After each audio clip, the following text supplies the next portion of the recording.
have, and I still have, this need to know what he experienced. And I guess you can only try to imagine how unbelievably difficult and challenging that is, to try to interpret what your 7-year-old experienced as he was being murdered. That clip from the documentary called Newtown. It was filmed over a 3-year period, and it tells the story of a community trying to heal and come together after an unthinkable tragedy. The filmmakers, they also spoke with people who were in the school on that fateful day. Of the 26 dead, most are children. I don't think that any of us that were in there feel that anybody needs to know specifically what we saw. Emotionally, the world needs to know to understand it. I recently spoke with the director and producer of Newtown, Kim Snyder. Kim, Newtown is not that far from our studios.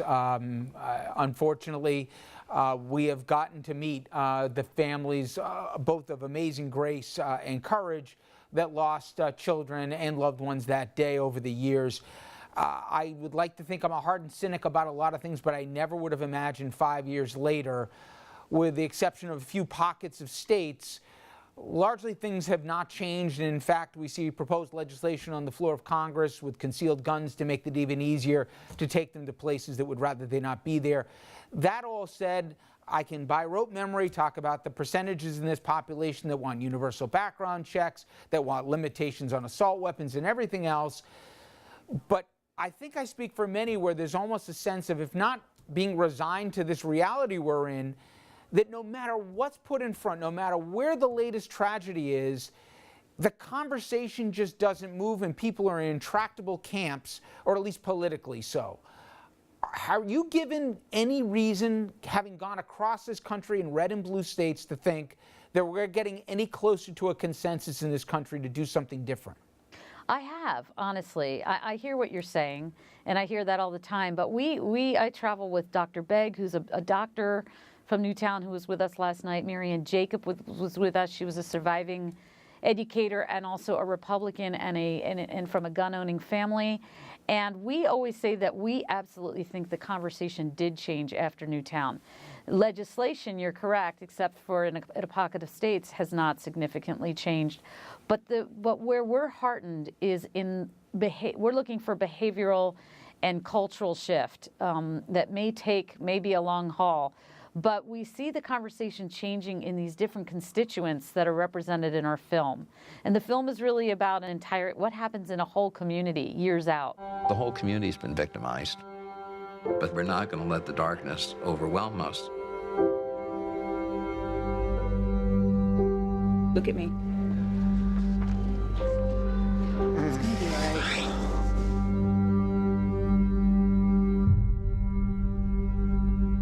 So it's the voices of emergency room doctors. We've screened to emergency room doctors and nurses across the country. We screened in Westchester very recently to trauma experts.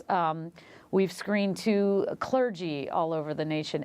And I think it's, compared to 5 and 10 years ago, these voices in these different buckets are really becoming much more vocal.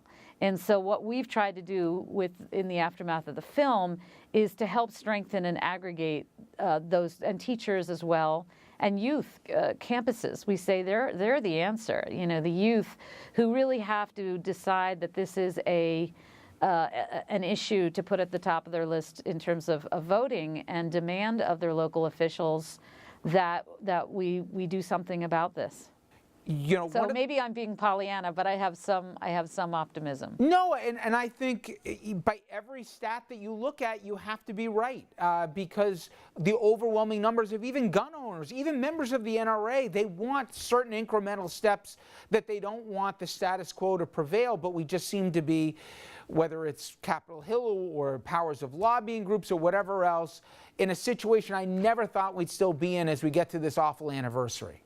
You're absolutely right, and I'm glad, you know, with the gun owners issue, you know, we've had, I can name at least 5 times, more than one hand, where gun owners or NRA members have come up, fathers, and said, you're going to reach guys like me with this film, because we're not pushing hardcore advocacy or something that threatens Second Amendment rights.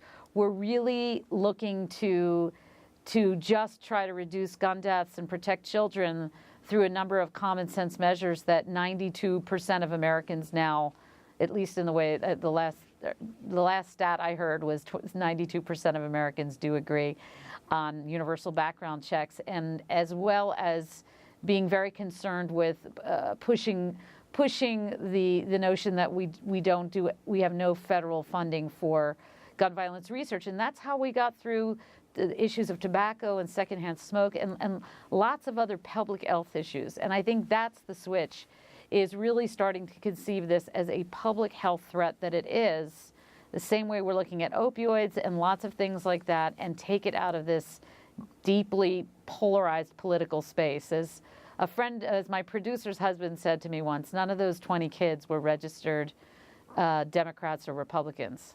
And the one thing, if I could say, that your documentary does is, again, it's not a political, but what it did for me is it put you as a parent, and you realized, if anyone didn't, as much as you look at a dateline of Newtown or Las Vegas or Virginia Tech or wherever it is, people remember the number of people that were killed that day.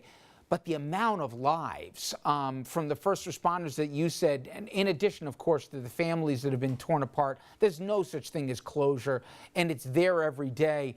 It's a multiple of the people who are impacted, not just the tally of the dead after a shooting, and that comes across so powerfully in this film. Well, thank you. I mean, it's true. When we talk about the mental health aspects, you know, often when we hear that, we think about the shooters or the people who perpetrate, but I think we think less about the post-traumatic stress as an issue of mental health for children across the country.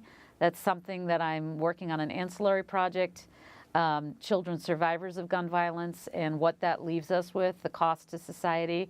And as you said, it's every first responder and their family, and every clergy person who has to bury someone, or be a support system for people who've survived. And you think of the numbers in Las Vegas, it starts to be exponential, and you realize that, as the name of our campaign, we really are all Newtown, and we're all Sutherland Springs, and we're all of those places that I think the last I heard, there's been over 1,500 mass shootings since Sandy Hook, which is unimaginable if you count them as 4 or more people. So the point of the film is to break through that desensitization, which is nobody's fault. There's no way we can take this in every day and every week. And finally, Kim, please tell people if they can't see a screening in person, they can see the film, but also just a word on the families. And over the years, we've met many of them into a person. I'm just awed, really, by the grace that these people show, and I think I'd be consumed by rage. They instead are taking looks forwards, and it is unbelievable to a person, whatever walk of life they came from. 5 years later, they're still willing to talk about this and to do something about this every day. I just don't know where they get that in their personal composition to be able to go through that, but they do.